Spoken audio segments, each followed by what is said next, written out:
Hello बच्चों, let's read the question.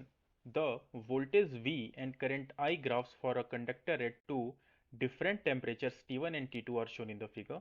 The relation between T1 and T2 is. Question में कह रहा है कि दो अलग अलग टेम्परेचर T1 और T2 पे वोल्टेज करंट का ग्राफ दिया हुआ है किसी एक गिवन कंडक्टर का, तो T1 और T2 में क्या रिलेशन होगा। तो अगर हम VI ग्राफ का स्लोप फाइंड करें तो ये जो स्लोप होता है वो रेजिस्टेंस देता है, डेट इज आर। और रेजिस्टेंस जो होता है, यहाँ से वी नो डेट कि वी की जो वैल्यू होती है वो आई आर के इक्वल होती है।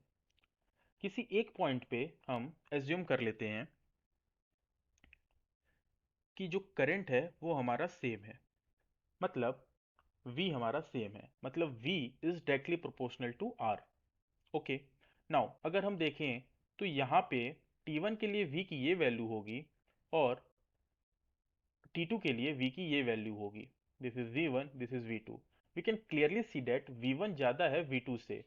इसका मतलब R1 ज़्यादा होगा R2 से एंड T1 ज़्यादा होगा T2 से।